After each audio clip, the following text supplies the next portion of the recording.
I didn't think much of the house when I first saw it. In fact, I probably wouldn't have even looked twice at the listing if it weren't for the price. It sat at the end of a long dirt road in Monroe County, a couple of miles from the edge of town. Isolated, quiet, surrounded by trees that grew too close to the roof. The paint was flaking, the wood porch warped and soft in places. A fixer-upper, sure, but something about it felt still, like the air inside hadn't moved in years. I bought it in early October 2022. I was recently divorced, broke, and halfway through quitting drinking for what I swore was the final time. So maybe I was already looking for some kind of suffering, some kind of penance. The place was cheap, absurdly cheap, but the real estate agent, a woman named Andrea, had this look in her eyes when she handed me the keys. A strained smile, too rehearsed. I wouldn't bother with the basement, she said lightly, just before I drove off. I thought she was joking. The first few days were fine. The electricity worked, though the lights flickered like old fluorescents, even though the bulbs were new. I had brought only the essentials, a mattress, a camp stove until I could fix the old kitchen, and a few crates of clothes. Most of the house was empty, which should have made it feel larger than it was, but instead, it felt heavier, like the rooms were full of things I couldn't see. It was the second night that I noticed the nails. They were hammered into the corners of the living room, the bedroom, even the small hallway near the bathroom. Just one nail in each corner, maybe 2 inches long, driven directly into the wood trim. Always in the upper corners and oddly spaced, as if placed for a purpose rather than by accident, like someone had tried to pin the walls in place. At first, I thought it was just bad repair work, maybe an attempt to cover water damage or brace the wood from warping. But when I tried to pull one out, I couldn't. Not with pliers, not with a crowbar. They didn't budge. I gave up on my hand, slipped, and split my knuckle open. The wound took 3 days to close. That same night, I heard the sound. It started around 2:30 a.m. A dull, rhythmic tap. Not loud, not urgent, just deliberate, like a child's finger gently knocking on wood. At first, I thought it was outside, maybe something in the trees, but when I stepped onto the porch, it stopped. And when I went back inside, it started again. This time louder, from within the walls. I pressed my ear to the plaster. Nothing. Then, just as I was about to pull away, tap. Tap. Tap. Not from within the wall. From right behind my head. The sound didn't echo. It was dry, flat, and close. I didn't sleep that night. By the end of the first week, I had stopped entering the living room after dark. The nails in the corners had begun to rust. I know that sounds mundane, but they hadn't looked like that when I first saw them. Now, the rust trailed down the walls like dried blood. Then, I found the door. I don't mean that I hadn't noticed it before. I mean it wasn't there before. It was in the hallway near the kitchen, under the stairs, a door I would have had to pass by every day. But it showed up on the 8th morning, clear as day. A wooden door with chipped white paint and a rusted handle. It wasn't even hidden. It had always been there somehow, but not. I stood in front of it for a long time before trying the knob. Locked. I pressed my ear to the wood and heard nothing. Not even the creak of old hinges or the shifting breath of the house. Just dead air.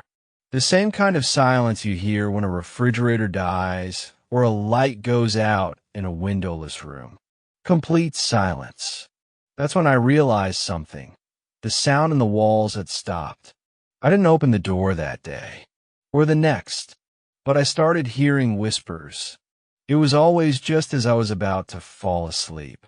Faint at first, like wind slipping through a vent. A low murmur, unintelligible but constant.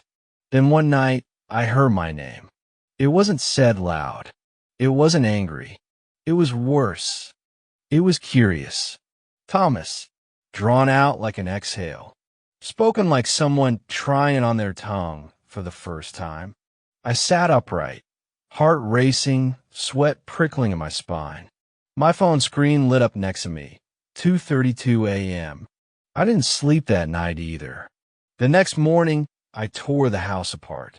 I thought maybe there were speakers hidden in the walls, a prank, or a security system gone wrong. But I found nothing, and I couldn't shake the feeling that the voice hadn't come from anywhere. It hadn't echoed or bounced. It had just been there, like it belonged. Worse than that, it didn't feel like the house was haunted. It felt like it was watching. The nearest neighbor was a half-mile down the road, an old man named Ellis who kept to himself. I stopped by his place one evening, mostly just to talk to anyone who might know something about the property. He opened the door before I even knocked. "You're the one who bought the Holloway place," he said, eyes sharp. "Should have burned it down. That threw me. You know anything about the nails in the corners?" He didn't blink. "You didn't pull them out, did you?" "No." "Good." He stepped outside and closed the door behind him. That's when he told me about the last owners. A couple who moved in 6 years ago. Quiet folks. One night, in late November, the wife ran out of the house barefoot, covered in blood, screaming that her husband was still inside the walls. They never found the husband. The sheriff's report claimed suicide, but there was no body, just blood and scratches in the wood, on the inside of the walls. "What happened to her?" I asked.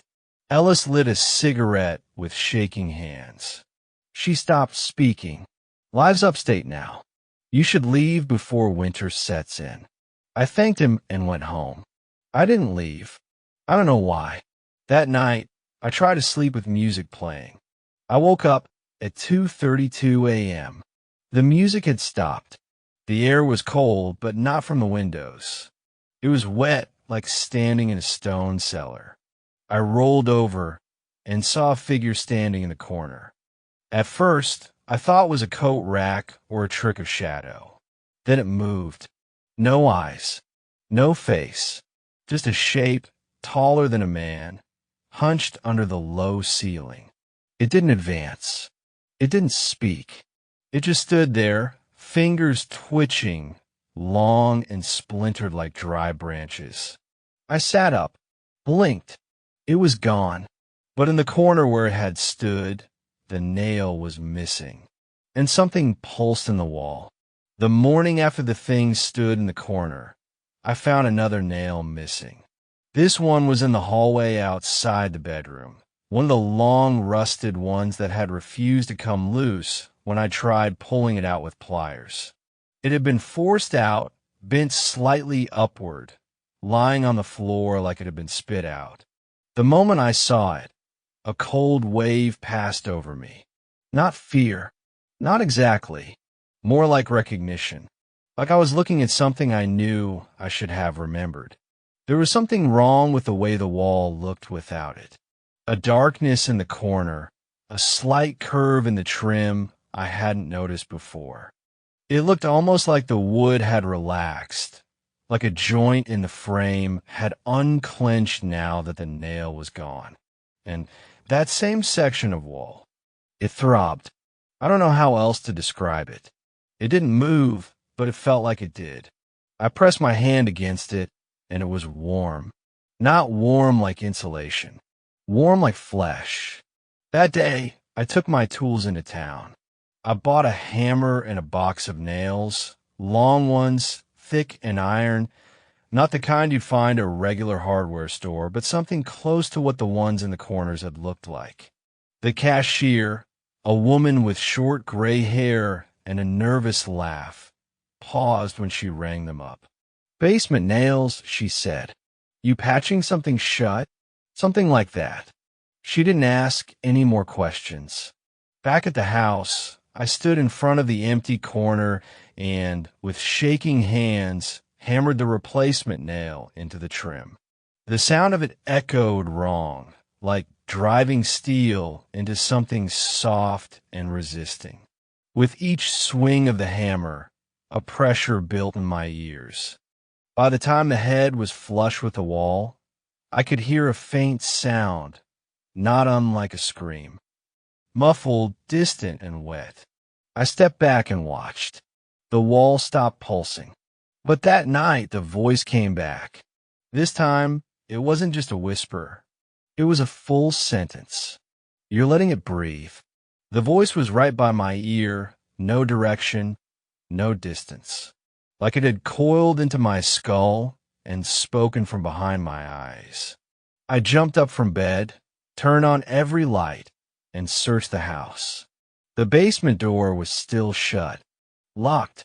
The windows were all closed. And yet, the entire house smelled like something rotten, like wet meat wrapped in damp wool.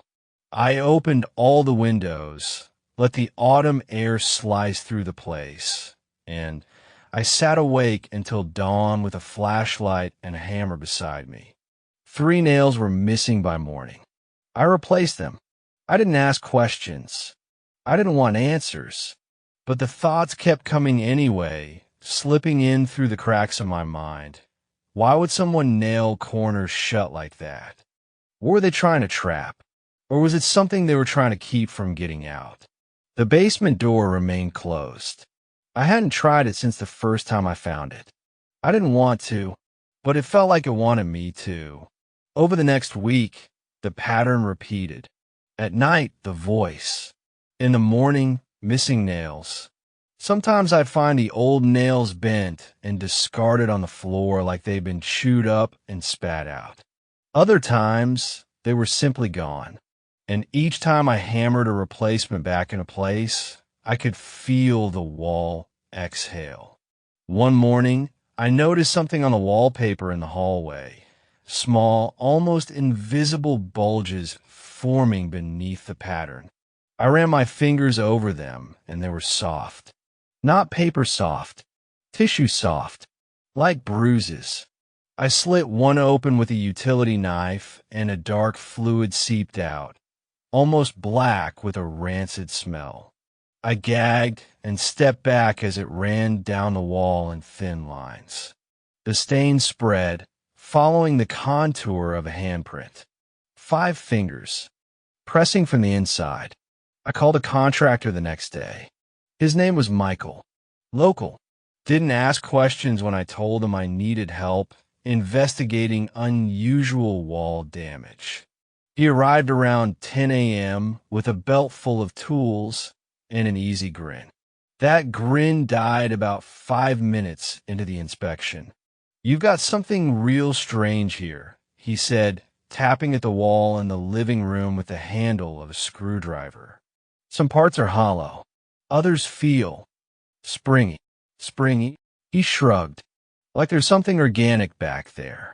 Insulation shouldn't feel like that. He pulled out a small bore camera, the kind you snake behind drywall. I helped him drill a tiny hole just under the window. He slid the cable in, squinting at the screen. Then he went pale. "Jesus," he whispered. I looked over his shoulder. The camera showed darkness at first, then something shifted into view. It was, I don't know, it looked like muscle, pink and striated, twitching slightly. Patches of dark, veined growth pulsed against what looked like old wooden framing. We adjusted the angle slightly, and that's when we saw it. A nail, driven through what looked like wet tendon. Not a construction nail, one of the same nails from the corners. Inside the wall, buried deep, holding something in place. Michael pulled the camera out and stood up quickly. "I'm sorry. I can't. I don't know what this is, but it's not structural. This is way beyond me." He left within 5 minutes. Never even billed me. I haven't heard from him since. That night, I woke to the sound of something skittering behind the walls. It wasn't rats. It was too big. The movement was slow, dragging, like something pulling itself inch by inch. I followed the sound into the hallway and stopped in front of the basement door. It was open, just a crack. A cold draft rolled out, damp and heavy. I reached for the knob and closed it gently. Locked it. Then I hammered 2 of the big nails directly into the frame. As I hit the second one, the door shuddered. Something behind it pushed back lightly. Not in anger, in acknowledgement, as if it was saying hello. The next morning, I found a nail in my bed. It hadn't fallen from the ceiling. It was resting neatly on my pillow. Clean, shiny, as if someone or something had placed it there with care. A gift or a warning. Now when I try to sleep, I hear more than whispers. I hear breathing, slow and wet, matching mine. If I stop breathing, so does it. If I inhale sharply, it follows just a half second behind. It's learning me, studying me, and the wallpaper in the bedroom is beginning to ripple. Something is alive behind it, and it's getting closer. I didn't leave the house for 5 days after I found the nail on my pillow. I barely ate. I didn't sleep more than a few minutes at a time. Every time I closed my eyes, I felt the walls breathing around me, and when I exhaled, out when I inhaled. At first, I thought it was in my head. But then, on the 3rd day, I watched the air vent in the living room flutter slightly with no air running, like lungs expanding behind it. Slow, rhythmic. I put my hand on the wall near the vent. It was warm again, and pulsing. That same day, I noticed something else. The nail holes I had hammered shut a week ago, 3 of them were gone. Not just the nails, the holes.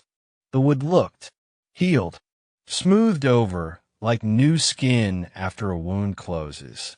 I scraped one of the spots with the edge of my utility knife, and pink fibrous strands pulled up at the dust. It didn't smell like wood. It smelled like something living. The house is repairing itself, and it's fighting back. That night, the scratching started again. Not the faint kind from before. This time, it was deliberate, intentional. From behind the walls, sharp and angry, claws dragged across wood. One pass, then another. A pause, then pounding. Not loud, but persistent. Thump, thump, thump.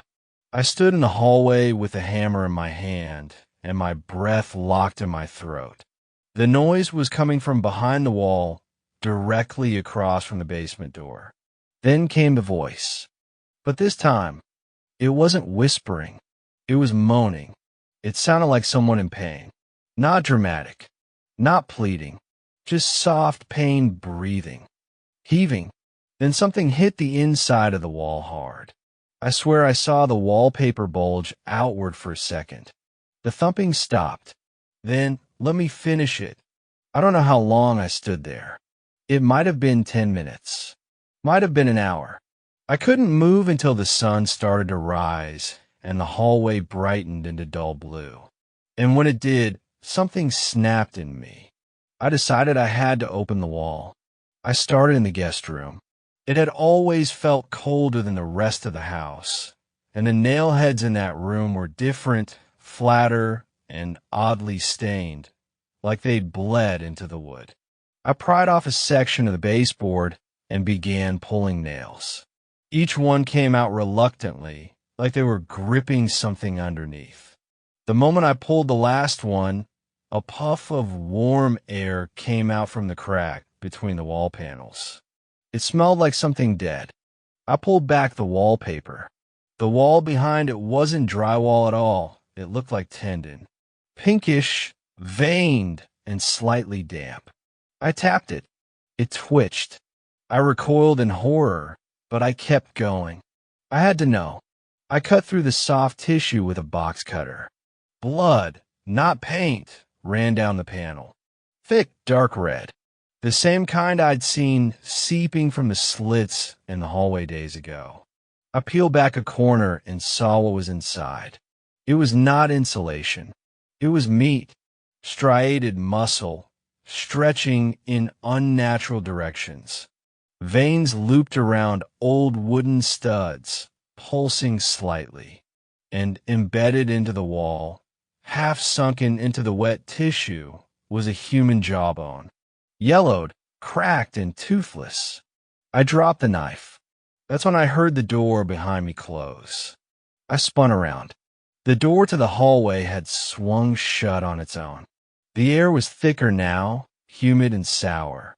And then came the sound again. Breathing. Not just near me. Surrounding me. As I stood there, staring at the twitching muscle wall, a new sound filled the room. From behind the fleshy surface, scraping, like something dragging a nail against bone. Then, in that same voice as before, I see where you've been. I grabbed my hammer and backed out of the room. The door had no lock. I pulled a chair in front of it, pushed the bookshelf against it. But I knew that wouldn't matter, because now the house knew I'd seen inside. That night, I tried to sleep in my truck, parked down by the road. I couldn't. Every time I closed my eyes, I saw that jawbone. Worse, I heard it. Something clicking inside it, like it was trying to speak, but had no tongue. At 2:13 a.m., I turned and looked back at the house. One of the second-story windows was open, but I had locked them all. I was sure of it. Worse, something was standing behind the glass, just tall enough to be visible from the chest up. A silhouette, slightly hunched, thin shoulders, no face, just a smear of motionless darkness. It stood there for hours, watching. It didn't move until 4:42 a.m. That's when the porch light turned on by itself, and the silhouette vanished. The next morning, I went back in. I don't know why. Curiosity? Desperation? It felt like something was pulling me. I told myself I'd board up the guest room, drive to the next county, stay in a motel. But when I stepped into the house, I heard something that stopped me. Crying. Not from the walls. From the basement. For the first time since I moved in, the door was wide open. And someone, or something, was sobbing softly from the darkness below. I don't remember walking toward the basement door. It was like I lost time, like I blinked and my feet were already on the first step, my hand holding the banister like it always had. Only now the wood was warm, wet, and subtly twitching. The crying below hadn't stopped, but it wasn't loud anymore. It was rhythmic, deliberate, like someone wanted me to hear it, but not clearly. Like a lure. The smell hit me halfway down the stairs, iron, rot, and mold. But layered beneath, it was something worse. The distinct, coppery reek of human blood, like it had soaked into the foundation itself. The lights didn't work, so I brought a flashlight. It flickered the moment I reached the last step. As it stabilized, the beam settled on the far wall. And that's when I realized the basement wasn't made of concrete anymore. It was flesh. The entire back wall pulsed with pinkish-red muscle, stretched tight over unseen ribs. Faint veins crisscrossed it like spider webs, and beneath the fibers, you could see movement, something slithering slowly underneath, like a heartbeat echoing through tissue. I should have turned back, but I couldn't, because now I could see the source of the crying. In the center of the room, embedded in what looked like a crude nest of nails, wire, insulation, and human hair, was a shape vaguely human, pale, slick, and curled into a fetal position. I thought it was a mannequin at first, but then its eyes opened. It didn't have lips, just bare teeth exposed in a permanent grin. Its fingers were fused into twisted points like splinters of bone, and its chest rose and fell with shallow, shivering breaths. It looked right at me, and then it said, "Finish hammering me in." The words came from everywhere at once. Not just its mouth, the walls, the floor, my skull. I dropped the flashlight. It spun on the ground, casting grotesque shadows around the room. Behind the creature, the walls began to move, open, almost like a throat yawning wider. That's when the nails began to fall. From the ceiling. Hundreds of them. They clinked onto the floor, one by one, then faster like rain. Long, rusted, bent. Some still had bits of skin stuck to them. I ran back up the stairs, slipping halfway, banging my knee so hard I nearly blacked out. I slammed the door and shoved my entire weight against it. It didn't try to open. It didn't need to, because I realized what it wanted. I'd already let it out. That night, every room in the house made noise. The walls whispered impulses. The ceiling thudded with wet, dragging sounds. And the nails, God, the nails, they were reappearing. On the floor, in the sink, inside the fridge. I found 3 nailed in my mattress when I tried to collapse from exhaustion. And then came the screaming. It started as a low moan, distant like someone screaming underwater. But it grew louder every hour. And with it came the knocking from inside the walls. Not fists, not claws, foreheads. You could hear the solid thud of skulls tapping against the drywall in slow, deliberate rhythm. I pressed my ear against the living room wall once and heard breathing behind it. Wet, struggling breathing, as if someone were buried alive and still trying to speak. I saw something in the mirror, too. It wasn't me. It looked like me. Same face, same clothes. But it didn't blink when I did. Its mouth opened wider than it should have. And when it smiled, I saw rows of jagged, rust-colored nails in place of teeth. It whispered, "You're almost part of it now."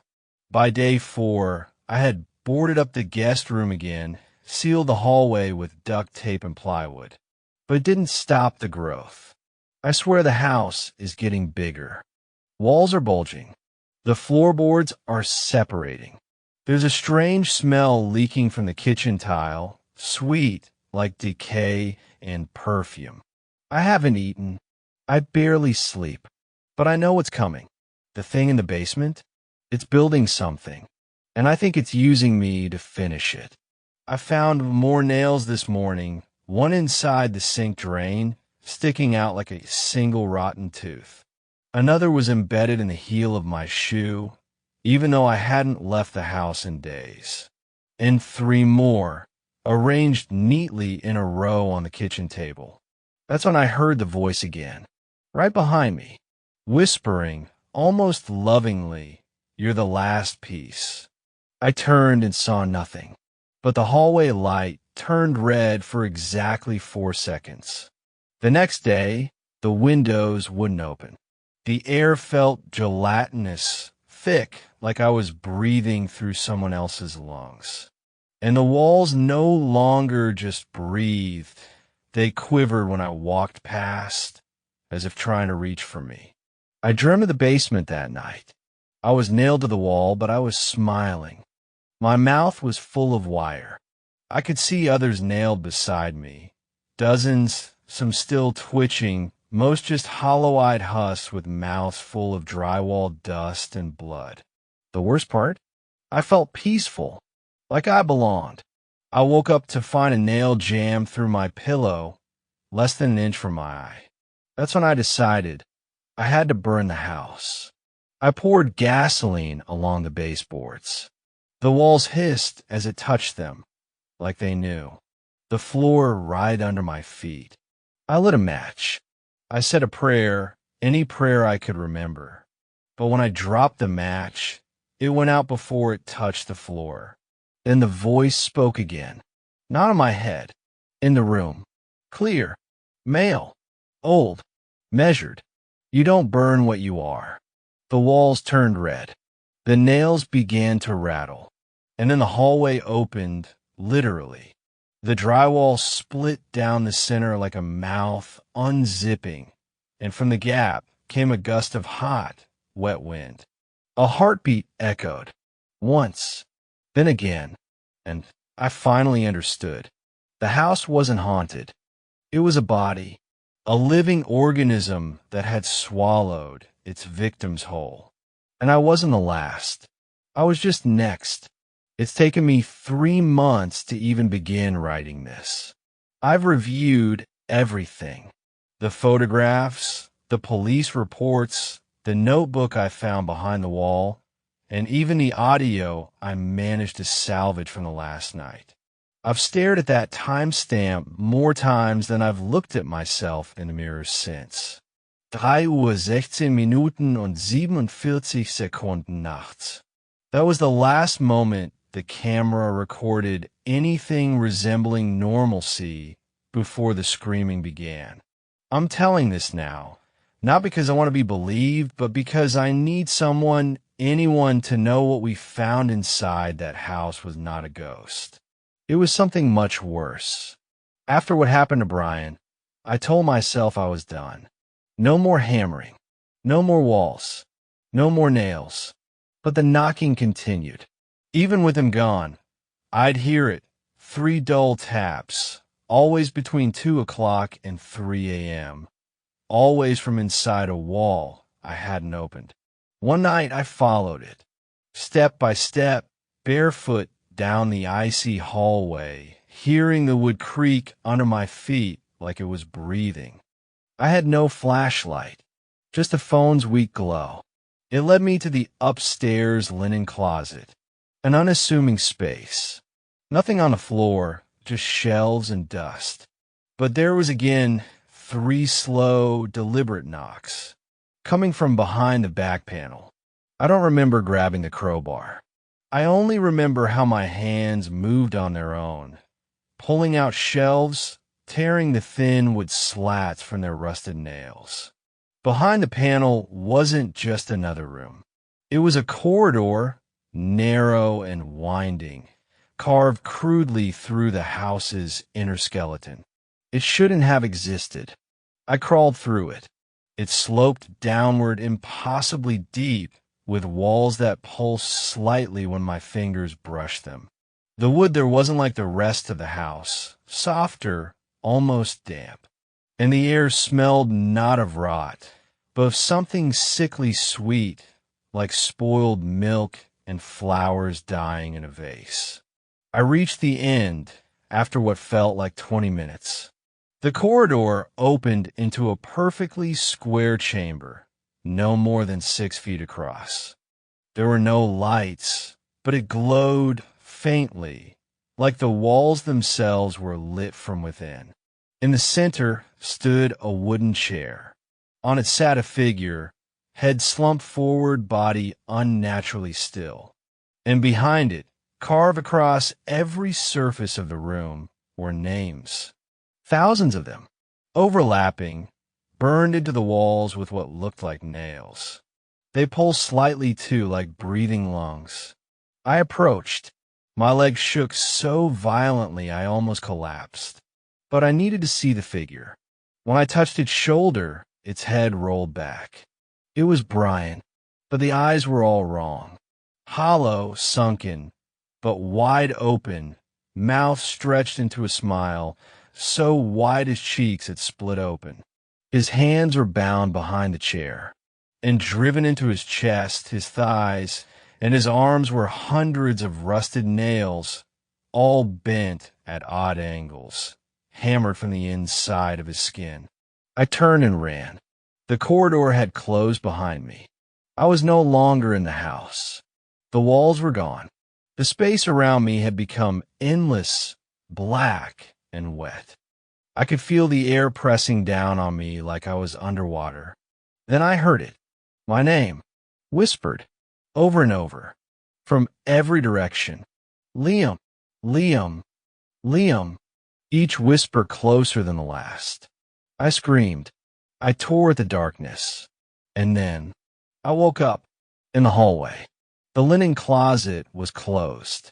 The wall was sealed. And my hands were covered in blood. They found Brian's body the next day, in the chair, exactly as I saw it. But there was no corridor, no secret room, just the linen closet sealed shut. The inside was spotless. No dust, no tools, no blood. They blamed me, of course. I would have too, except the autopsy showed something else. The nails inside Brian's body weren't just hammered in. They'd been grown into him like roots. The tissue had wrapped around them. Bone had fused to iron. It was as if he had lived with them for years, maybe his entire life. And that wasn't the worst part. The nails matched samples found in the foundation of the house, dated to the 1800s. They were hand-forged, each unique, each covered in faint carvings. Carvings of names. The notebook I found, the one I'd been too afraid to open for weeks, had one name written over and over, Eleanor Harrow. I searched every record I could find. She'd lived in the house in 1847, a widow alone. Rumors said she heard voices in the walls, that she'd nail her doors shut every night, screaming about the creature that learned names. Her body was found inside the wall of her own bedroom, embalmed and nailed into a sitting position, smiling. Just like Brian, just like dozens of others, apparently. The house had changed hands repeatedly. Some owners vanished. Others were institutionalized. Each left behind sealed spaces in the home, rooms behind rooms, nails upon nails. And always the same whisper, say your name, and it will know you. I moved, of course, burned the house down before they could stop me. I told the press it was to save my sanity. But I hear it still. Not every night, but enough. The sound of nails scraping a faint whisper behind my walls. And sometimes, just before I fall asleep, I hear 3 knocks, slow and deliberate, from the closet. There's no crawl space in this new apartment. No hollow walls. But the whisper still finds me. It always says the same thing. Let me out. I remember your name. This was my final account. If I disappear, or if they find me smiling with nails through my bones, do not come looking. Do not speak my name. Do not even read this aloud, because it learns. It listens. And when it knows you, it grows into you. They say you can only hear it if you've been in a house. I moved across the country. Changed my name. I don't answer calls from unknown numbers. I cover mirrors at night. I sleep with a box fan on to drown out the silence. But even now, I hear it. Faint at first, almost like a creak in the floorboards. But it's too rhythmic, too intentional. 3 knocks. Then silence. Then whispering, not in words, in tones that don't belong to human throats. As if something's trying to speak through a mouth that doesn't know how. I boarded up my closet, but yesterday morning I found a nail old, hand-forged, sticking out of my bedroom wall. Not hammered in. No, pushed through. From inside. I yanked it out. Behind it was only wood, but I could hear breathing. If you're reading this, stop. Don't go looking. Don't try to prove anything. Don't be curious. Don't even say the house's address out loud, because it doesn't need a place anymore. It only needs a name, and the moment you say yours, it begins building a room for you from the inside.